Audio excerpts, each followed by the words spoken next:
अस्वीकार नहीं कर सकते, क्योंकि यदुवंश में है, यदुवंश की मान्यताएं हैं। और इतना ही नहीं, यदुवंशियों में अधिकांश व्यक्तियों की सहानुभूति दुर्योधन के साथ, और केवल यदुवंशियों की ही नहीं, स्वयं भगवान कृष्ण के बड़े भ्राता बलराम भी मन से दुर्योधन को ही अधिक पसंद करते हैं। क्या रामायण काल में इसकी आप कल्पना कर सकते हैं कि लक्ष्मण जी किसी ऐसे व्यक्ति को अच्छा समझते हो जो श्री राम को प्रिय हो? मानो वो द्वापर युग का एक ऐसा विलक्षण का वो दुर्योधन के पास ऐसी कूटनीति थी, ऐसा कौशल था। उस समय भगवान कृष्ण वह मारे निकालते हैं कि जिसमें लोगों को कोई ये भी न लगे कि उन्होंने सामाजिक धारणाओं का उल्लंघन कर दिया, मान्यताओं का उल्लंघन कर दिया, लेकिन वो मार्ग उनको निकालना पड़ा। ईश्वर सो रहा था। असंत कौन है? हृदय में ईश्वर सबके है, पर संत और असंत में अंतर क्या है? कबीर ने यही कहा कि सब घट मेरा साइया, सुनी सेज न कोय, बलिहारी वा घट की, जा घट परगट होए। सबके हृदय की शैया पर वह विराजमान है, पर जिसके हृदय में वह चैतन्य है, जागृत है, सक्रिय है, जो भक्त की भाषा सुनता है, उसकी इच्छा पूर्ण करता है, वह ईश्वर जिसके जीवन में चैतन्य है, वही संत। भगवान सोए हैं, फिर भी दुर्योधन कहता मैं वहीं बैठूंगा चलकर जहां श्री कृष्ण हैं। और जाने के बाद स्वाभाविक है, वहां जो सिरहाने उसे ऊंचा आसन लगा वहां बैठ जाता है। और पिछड़ जाते हैं अर्जुन, थोड़े विलंब से पहुंचते हैं, और पहुंचते हैं तो वो भी वहीं जहां श्री कृष्ण है, भगवान के चरणों के निकट बैठ गए विनम्र भाव से। और अगले ही क्षण श्री कृष्ण का पीताम्बर हटा, और आपने, स्वाभाविक है कि अब कोई जगेगा तो जो पैताने होगा वही पहले दिखाई देगा। अरे अर्जुन तुम कब आए? दुर्योधन ने कहा मैं पहले आया हुआ हूं। मुस्कुराए, बड़ी समस्या है, पहले आप आए, देखा मैंने इनको पहले। बस इतने में तो सब कुछ उन्होंने कह दिया। हमारे प्रज्ञा चक्षु स्वामी शरणानंद जी थे, बिहारी जी लोग जा रहे थे दर्शन करने के लिए, उन्होंने कहा मैं भी चलूंगा। लोग हंसने लगे। महाराज आप क्या करेंगे जाकर के? जब आपके पास नेत्र नहीं है तो आप दर्शन नहीं कर सकते।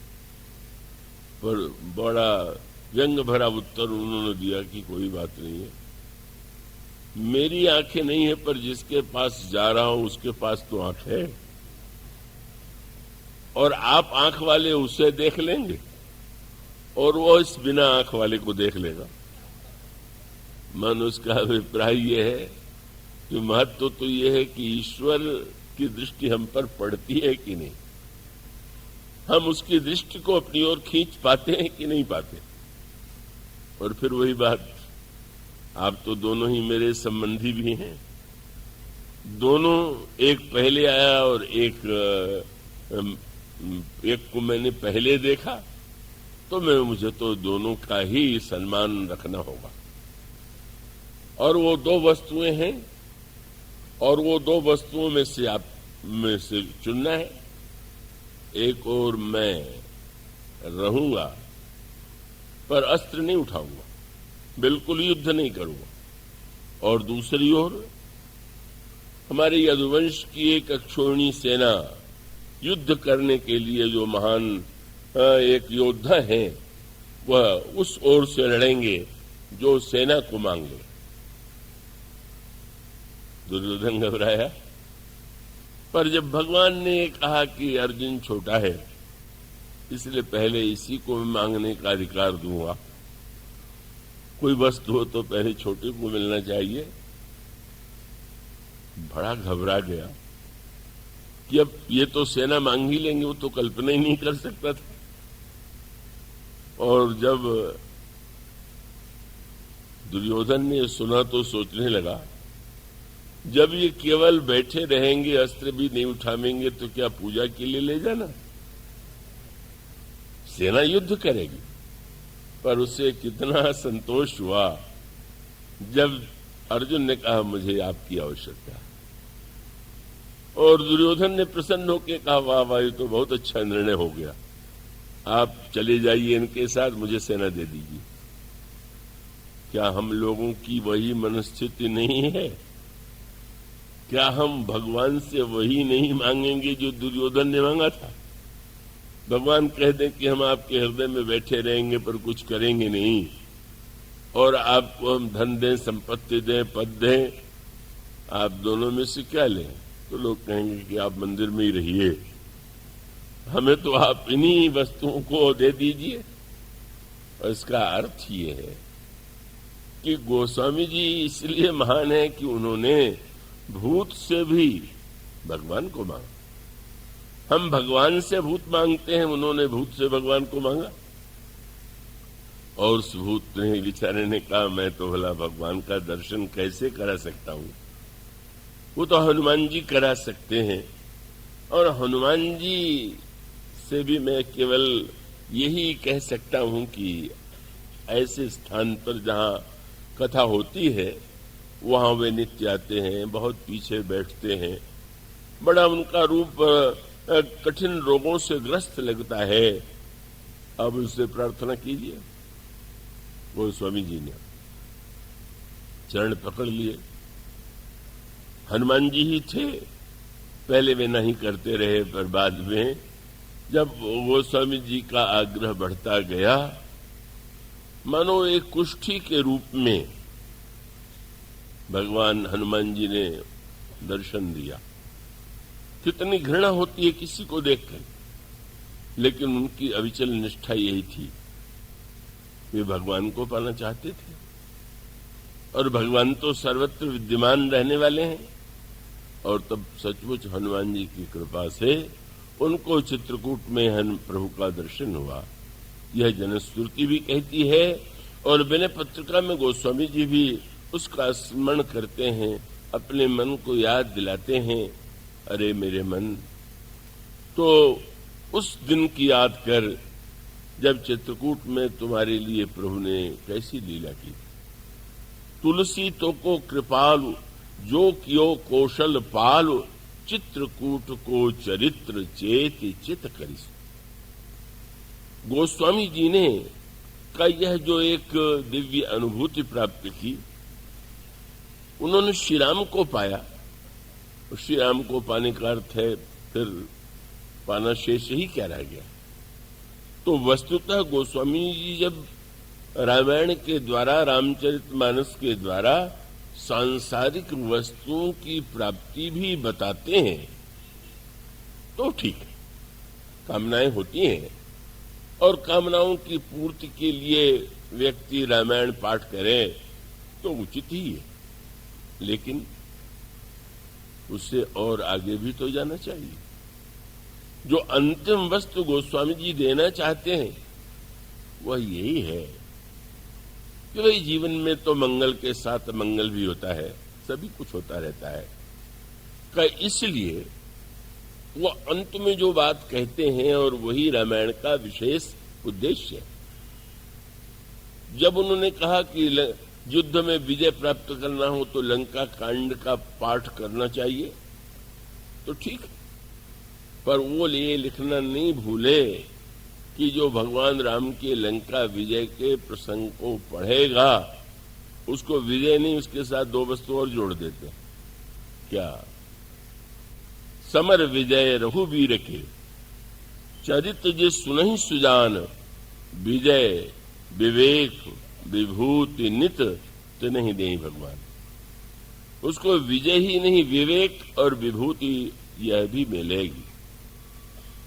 ये सूत्र है, और इसका अर्थ ये है कि उन वस्तुओं को पाने के बाद भी हम यह न मान करके रुक जाएं कि यही पा करके हमने सब कुछ पा लिया, अब कुछ पाना बाकी नहीं।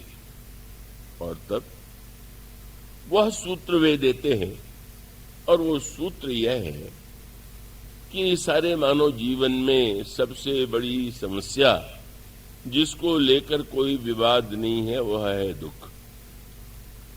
दुख से व्यक्ति मुक्त होना चाहता है और दुख की मुक्ति के लिए वे अनगिनत उपाय करता है। उन उपायों से कुछ क्षणों के लिए कभी दुख दूर सा होने लगता है, कभी दुख कम हो जाता है, पर दुख का पूरी तरह विनाश नहीं होता है। गोस्वामी जी रामराज जी का वर्णन करते हुए जब ये कहते हैं कि 4 प्रकार के दुख होते हैं मनुष्य के जीवन में, पर राम राज्य में वो चारों नहीं थे, और वो दोहा आपके सामने नित्य पढ़ा जाता है। गोस्वामी जी कहते हैं, राम राज नभ गेस सुनु सचराचर जगमाही, काल कर्म स्वभाव गुण कृत दुख काहू ही नाय। काल कृत दुख, कर्म कृत दुख, स्वभाव कृत दुख और गुण कृत दुख, ये 4 ही ऐसे ये नाम है कि इन्हीं चारों में से किसी एक के कारण, 2 के कारण, 3 के कारण या चारों के कारण मनुष्य के जीवन में दुख आता है। और वे कहते हैं राम राज्य में चारों नहीं था, पर इसे आप जादूगरी के रूप में मत देखिए कि श्री राम सिंहासन पर बैठ गए तो दुख दूर हो गया। अगर ऐसा आप अर्थ लेंगे तो शायद आप उस तत्व से वंचित रहेंगे जो संदेश श्री रामचरितमानस में दिया गया। और वो ये है कि ये जो दुख है हम आप कल्पना कीजिए, कालकृत दुख जिसमें हमारे आपका कोई वश नहीं, मृत्यु आती है ये भी कालकृत दुख है, प्रकृति का विपर्य होता है ये भी एक दुख का कारण बनता है। कितने यात्री अमरनाथ की यात्रा में गए, अब जो उन पर विपत्ति आ गई वो विपत्ति उनकी तो नहीं थी, वो प्रकृति के कारण इतना भीषण, अगर वहां पर बर्फ गिरी या अन्य प्रकार से विपत्ति आई, अनेक लोगों के प्राण संकट में पड़ गए, कई लोग दर्शन के बिना लौट गए। यह दुख तो कालकृत दुख है। ये कालकृत दुख कहीं भूकंप आ जाता है, कहीं अन्य किसी रूप में होता है, ये भी एक दुख का कारण है। दूसरा दुख जिसे उन्होंने कहा कर्मकृत दुख। कर्मकृत दुख का तात्पर्य यह है कि एक व्यक्ति अच्छा कार्य करता है, अच्छा व्यक्ति लगता है, और उसके जीवन में अचानक कोई बड़ा संकट आ जाता है, विपत्ति आ जाती है, दुख आ जाता है। लोग कहने लगते हैं कि अरे ये व्यक्ति तो इतना धर्मात्मा, इतना अच्छा, इतना होने पर भी इसके जीवन में दुख क्यों आ गया। और तब कुछ लोग तो ये अर्थ लगाते हैं कि करने वरने से कुछ नहीं होता, सब बेकार है, चलो ठीक अपने जैसे चाहो वैसे करो, क्योंकि प्रत्यक्ष दिखाई दे रहा है कि इसने अच्छा किया फिर भी इसके जीवन में कुछ कष्ट आ गया, दुख आ गया। पर उसको यूं समझाने की चेष्टा की शास्त्रों ने कि नहीं, जैसे एक वृक्ष को देख करके आप यह जानते हैं, आप आम का वृक्ष लगावें तो वृक्ष लगाते ही उसमें फल नहीं होगा, लेकिन आप यह जानते हैं कि वृक्ष कभी भविष्य में फल देगा। और मान लीजिए कभी आपके यहां आम बाजार में बिकने आवे या आम का कोई भेंट भेज दे, तो वृक्ष नहीं है, फल है, पर फल को देख करके आपको यही समझ में आ जाएगा कि आम का फल है। मानो इसका अर्थ यह है कि कभी तो कर्म होता है और उसका परिणाम तुरंत नहीं दिखाई देता, पर कर्म सिद्धांत कहता है कि नहीं, कर्म प्रधान विश्व कर राखा, जो जश करे सो तस पंचाग। लेकिन दूसरी ओर शास्त्र यह भी कहता है कि अगर दुख के रूप में कोई फल आता है तो समझ लीजिए कि कोई न कोई हमारे कर्म का वृक्ष होगा जो सामने नहीं है, पर अगर वृक्ष न होगा तो फल कहां से आएगा। का इसका अभिप्राय कि कर्म के द्वारा भी कभी तत्काल किसी कर्म का परिणाम, और कभी ऐसा लगता है कि व्यक्ति जो है का प्रत्यक्ष रूप से बुरा कार्य नहीं कर रहा, का उसका सांकेतिक तत्व मिलता है बाली के चरित्र में। भगवान श्री राम ने का बाली के ऊपर जब प्रहार किया तो सामने आकर नहीं किया, और यह प्रश्न शाश्वत बन गया। शाश्वत बन गया। आज भी लोग प्रश्न करते हैं कि श्री राम ने बाली को क्यों छिप करके मारा। बाली ने भी भगवान से पूछा। बाली को तो भगवान के उत्तर से संतोष हो गया था, पर आज भी कई पढ़ने वालों को संतोष नहीं होता। मानो यूं कहें उस उर्दू की कहावत की मुद्दई सुस्त गवाह चुस्त। बाली ने पूछा, उसको संतोष हो गया, पर लोगों को लगता है छिप के क्यों मारा। पर वो पूरा प्रसंग जो है भौतिक और दार्शनिक दोनों ही सत्यों को प्रकट करने वाला है।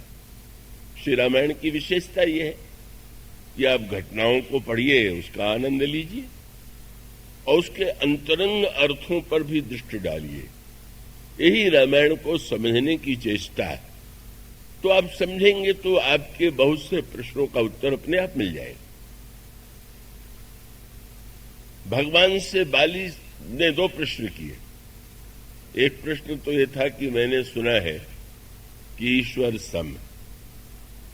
शास्त्रों में भी लिखा गया ईश्वर सम है। गीता में भी भगवान कहते हैं समोहम सर्वभूतेषु। रामायण में भी बृहस्पति कहते हैं यद्यपि सम नहीं राग नरोसु। बाली ने भगवान से प्रश्न किया, वह दार्शनिक प्रश्न था। केवल अगर भौतिक प्रश्न होता तो अलग बात थी। प्रश्न यह था कि ईश्वर अगर सम है तो सुग्रीव और मुझ में आपको अंतर कैसे दिखाई दिया। और दिखाई दिया तो इसका अर्थ है कि या तो वो समत्व का लक्षण सही नहीं, और या तो आपने समत्व का पालन नहीं किया। इसलिए उसने जो प्रश्न किया इतना ही नहीं किया कि छिप के क्यों मारा। उसने प्रश्न किया, मैं बैरी सुग्रीव की प्यारा अवगुण कवन नाथ मही मारा। फिर उसने कहा कि धर्म हेतु अवतरे गोसाई मारो मोह व्याध की नाई। और तब बाली जो है अपने द्वारा किए जाने तर्क से ही उसका तर्क कट गया। और तर्क कट जाने का तात्पर्य यह था, भगवान ने ये कहा, और वो बड़े समझने का सूत्र है। गोस्वामी जी बाली सुग्रीव प्रसंग के द्वारा कर्म सिद्धांत की व्याख्या करते हैं, भक्त सिद्धांत की, ज्ञान सिद्धांत की और शरणागति की। ये चारों व्याख्याएं बाली और सुग्रीव के प्रसंग में आपको पढ़ने को मिलेगी। क्यों मिलेगी? रावण के प्रसंग में ये सब बातें नहीं, पर बाली के प्रसंग में, क्योंकि रावण और बाली में अंतर है। रावण को हम पाप का प्रतीक मानते हैं, मोह का प्रतीक मानते हैं, मोह दश मौल तद्व्रात अहंकार। पर बाली जो है वो तो पुण्य का प्रतीक है, पाप का नहीं। देवराज इंद्र के अंश से उत्पन्न होने वाला बाली जो है वो पुण्यमय है। वह रावण का विरोधी है, रावण को परास्त कर चुका है। इसलिए मानो एक अंतर है। पाप में जो रावण है उसने तो श्री राम को कभी ईश्वर माना ही नहीं। एक क्षण के लिए भी अगर मन में बात आ ही गई कि खर दूषण मौसम बलवंता तिन्हीं को मारही बिनु भगवंता, कहीं भगवान तो नहीं है। पर उसको लगने लगा कि इतनी सरलता से हम भगवान थोड़ी मान लेंगे, जरा हम कसौटी पर कस के देखेंगे कि कहीं नकली ईश्वर तो नहीं है। और उसने कसौटी बनाई सोने के मृग को, स्वर्ण मृग को लेकर के गया। अगर ईश्वर होगा तो तुरंत समझ लेगा कि नकली मृग है, नकली सोना है। नहीं समझ में आवे तो लगेगा कि कहीं ईश्वर नहीं। और ईश्वर ने बिल्कुल अनोखा कार्य किया। वो तो स्वर्ण मृग के पीछे भाग खड़े हुए। रावण सोचने लगा, उस रात्रि को मेरी बुद्धि कैसी भ्रष्ट हो गई थी, किस राजकुमार को मैं ईश्वर मान बैठा था। अरे जिसमें सर्वज्ञता तो दूर है, इतनी भी एक बुद्धि नहीं है कि सोचे कि सोने का मृग कभी हुआ है। बुद्धि शून्य है। पत्नी ने कह दिया, भाग खड़ा हुआ, मृग के पीछे भाग रहा है, किस काम का ईश्वर है। भगवान राम ने बाली के सामने अपने ईश्वरत्व को प्रकट नहीं होने दिया, सिद्ध नहीं होने दिया। पर बाली से भगवान ने वैसा व्यवहार नहीं किया। बाली के सामने भगवान ने अपने ईश्वरत्व का स्वीकार किया। और ईश्वरत्व को स्वीकार करने के साथ साथ भगवान बाली को वस्तुतः धन्य बनाना चाहते। उसका सूत्र यह है कि पाप की समस्या अलग है, पर ये जो पुण्य है उसके साथ कोई समस्या है कि नहीं। और वो पुण्य के साथ सबसे बड़ी समस्या है, जो अच्छा काम करते हैं, दान देते हैं, अच्छे कुछ बड़े भले कार्य करते हैं, उनमें अभिमान बहुधा होता है। मैं बहुत अच्छा हूं, दूसरों से श्रेष्ठ हूं, मैंने ऐसे ऐसे कार्य किए, मैं ऐसा कार्य करता हूं। भगवान यह जानते हैं कि बाल की समस्या यह नहीं है कि वो पापी है। बाल की समस्या, बाली ने जब भगवान से यह प्रश्न किए तो भगवान केवल बाली को ही उत्तर नहीं देते। मानो प्रत्येक पुण्यात्मा को यह बताना चाहते हैं कि केवल सत्कर्म पुण्य क्रिया के रूप में करना ही धर्म नहीं।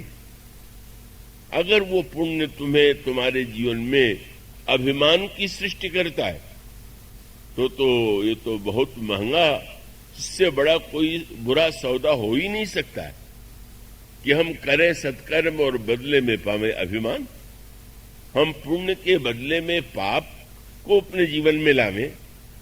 और इसलिए भगवान ने जो उत्तर दिया, आपने ध्यान दिया, भगवान ने यह अनुभव किया कि नहीं, इस व्यक्ति के मस्तिष्क में जो भ्रांति है, जो समझ की कमी है, का उस कमी इस दृष्टि से और भी विचित्र है, यह मुझे ईश्वर भी मानता है, ईश्वर का अवतार भी मुझे कहता है, और इसके बाद वह मेरे ऊपर दोषारोपण करता है।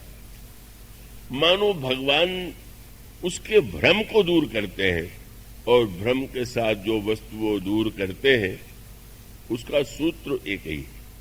और इसका अभिप्राय है कि सत्कर्म के साथ अगर हमारे जीवन में अभिमान है तो भगवान उस अभिमान पर प्रहार करते हैं।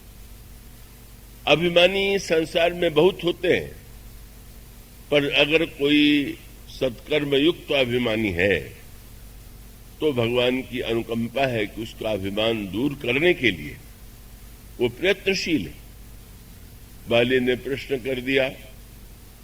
समस्या ये है कि बाली बड़ा बुद्धिमान भी है, अपने को पंडित भी समझता है, शास्त्रों का अध्ययन भी किया है, और जब वह भगवान से पूछता है कि ईश्वर तो सम है, तो इसका मूल कहां से आपको मिलेगा। जिस समय सुग्रीव ने गर्जना किया, बाली ने सुना, निकलने लगा, तारा ने चरण पकड़ लिया। उस समय सूत्र में आपके सामने और कह दूं, दो प्रकार के व्यक्ति होते हैं। एक रावण के समान, एक बाली के समान। रावण के समान माने सामने वाले व्यक्ति की बात को काट देना। अगर मंदोदरी ने रावण से कुछ कहा तो रावण ने काट दिया। क्या व्यर्थ की बात करती हो? क्या तुम कहती हो वो राजकुमार कहीं ईश्वर हो सकता है? और भी अधिक आग्रह मंदोदरी ने किया तो अर्थ ही बदल दिया। तुम्हारे भाषण का अर्थ ही दूसरा। यह रावण की शैली। मंदोदरी की बात को काट देता है, पर बाली ने अपनी पत्नी तारा की बात को काटा नहीं। ये जो बड़े चतुर काटने वाले होते हैं वो काटते नहीं है, सामने वाले ने जो कहा उससे और ऊंची बात कह देते और सिद्ध कर देते हैं कि तुम्हारे सामने मूर्ख हो, अब तुमसे ऊंची बात जानते। ये जो कला होती है कि दूसरे की बात को बिना काटे हुए भी उससे ऊंची बात कर देना, कह देना, यही किया बाली ने। तारा ने कहा, अरे यह गर्जना क्या सुग्रीव की है क्या? इसके पीछे जिसका बल है तुम जानते हो? ते दो बंधु तेज बल सीमा, बड़े बलवान हैं, बड़े तेजस्वी हैं, उन्हीं के बल से गरज रहा है। आप लड़ने मत जाइए।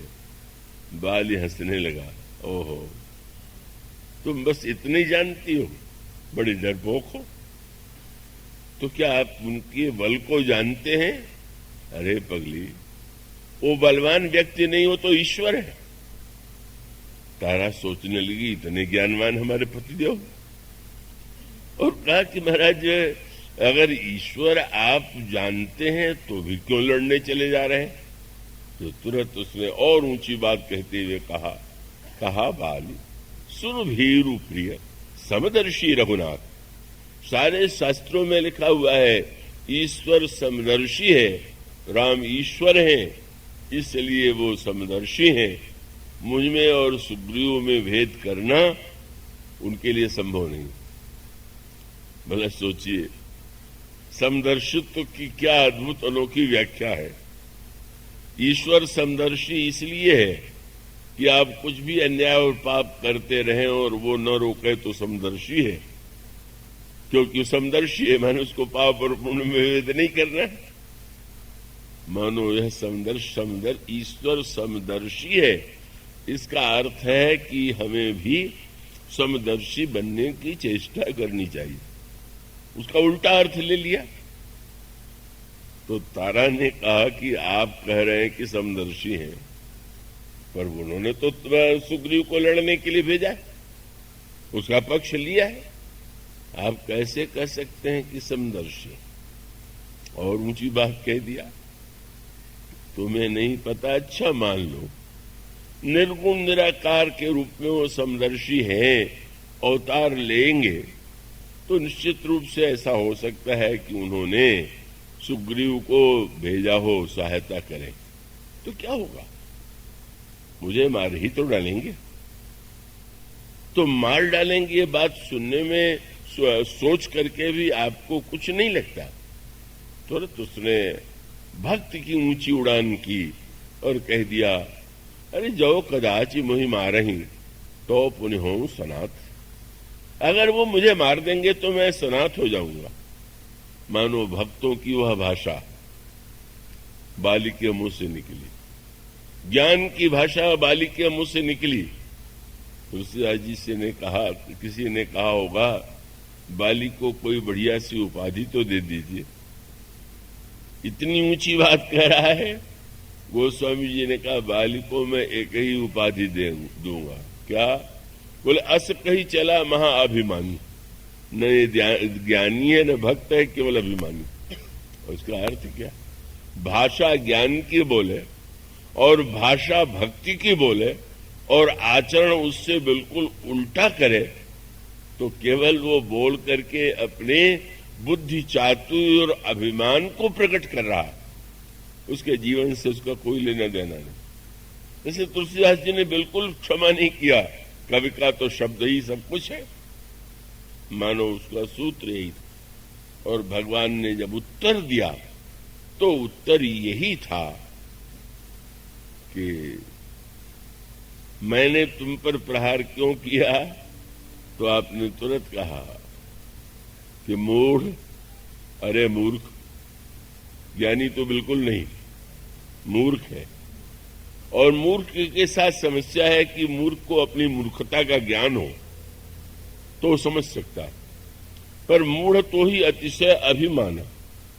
जब मूर्ख अभिमानी बन जाए, और भगवान ने कहा तुम मुझ पर आरोप लगा रहे हो कि मैंने शिव के मारा, मैं बताऊं, तुम्हारी पत्नी ने तुम्हें उपदेश दिया। क्या इसका अर्थ था? भगवान तो वहां नहीं थे। भगवान का अभिप्राय है कि जब तुम चले तब भी मैं था, और तुम्हारी पत्नी के मुंह से मैं ही रोकने के लिए कह रहा था। मैं छिपा नहीं रहा था, मैं प्रकट अपने को करना चाहता था। लेकिन विडंबना तो ये है कि तुम तो ऊंची उड़ान में कितना बड़ा मूर्ख है।